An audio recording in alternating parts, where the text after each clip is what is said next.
बेशक गाड़ियां कंफर्ट के लिए परचेज की जाती हैं, और अगर आप भी अपनी गाड़ियों से लंबे सफर पर अक्सर रहते हैं, तो ड्राइविंग के समय इन कुछ बातों का रखिए ख्याल, ताकि कभी भी ना हो परेशान। देश और दुनिया भर में लोग अक्सर अपनी कार से डेली शॉर्ट यूज के अलावा लॉन्ग ट्रेवल्स भी करते हैं। दिन और रात के समय भी गाड़ियां चलाई जाती हैं, और हर समय का अलग अलग एक्सपीरियंस होता है। तो अगर आप भी अपनी गाड़ी से लॉन्ग रूट की जाने की तैयारी कर रहे हैं, तो ड्राइविंग के समय इन कुछ बातों पर फोकस कीजिए, जो मोस्ट इम्पोर्टेंट भी है। तो जब भी हम किसी सफर पर जाने की कोशिश करते हैं, तो अपने वाहन से यात्रा करते हैं, जिससे हम अपने डेस्टिनेशन पर समय पर पहुंच पाएं। कोई अपने दोस्तों संग, तो कोई अपने परिवार संग, कई लोग अकेले ही ट्रेवल करते हैं।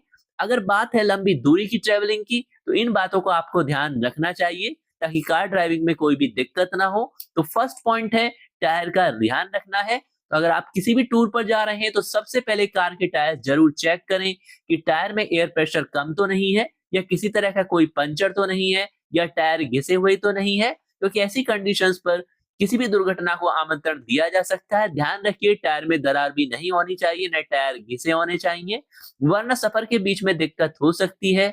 सेकंड है, टूल्स और मेडिकल किट रखना ना भूलें। अपनी कार से लंबे सफर पर जा रहे हैं, तो अपनी कार में सेफ्टी टूल्स भी रखना ना भूलें।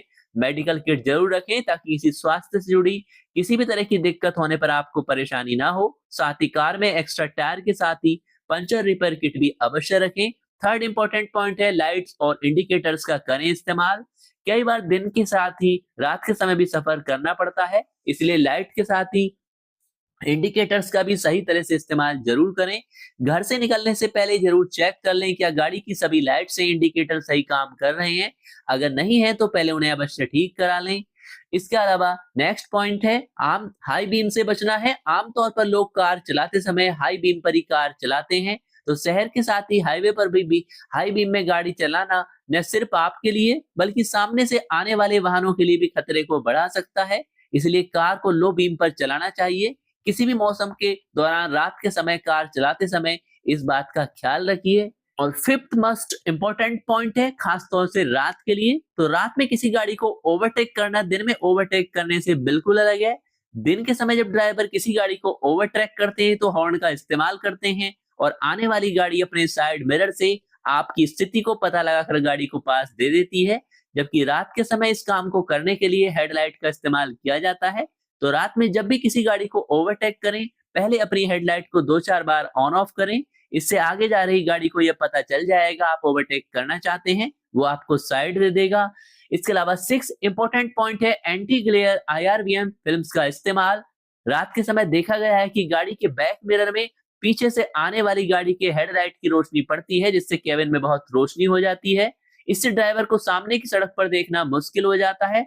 इस स्थिति से बचने के लिए बैक और साइड मिरर पर एंटी ग्लेयर IRVM फिल्म्स को लगाना सही रहता है। ये फिल्म पीछे से आ रही रोशनी को फैलने से रोकती है, दुर्घटना के चांस कम हो जाते हैं।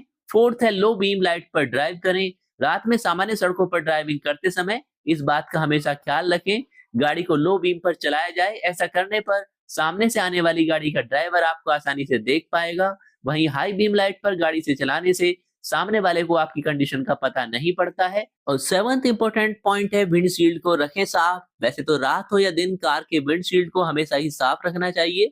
दिन के समय थोड़ी धूल अगर विंडशील्ड पर हो तो भी दिख जाता है, लेकिन रात के समय साफ करना बेहद जरूरी है। एक गंदा विंडशील्ड सामने से आने वाली गाड़ी लाइट को ऐसे फैला देता है, जिससे ड्राइवर के सामने चमक आ जाती है और सामने कुछ दिखाई नहीं देता है। तो इन पॉइंट्स पर फोकस रखिए, और हमेशा लॉन्ग ड्राइविंग हो या फिर शॉर्ट ड्राइविंग हो, सुरक्षित रहिए। और ऑटोमोबाइल्स वर्ल्ड के लेटेस्ट न्यूज, इन्फॉर्मेशन और इवेंट्स अपडेट के लिए चैनल को सब्सक्राइब कीजिए। अपने इंपॉर्टेंट क्वेरी कमेंट्स में लिखते रहिए।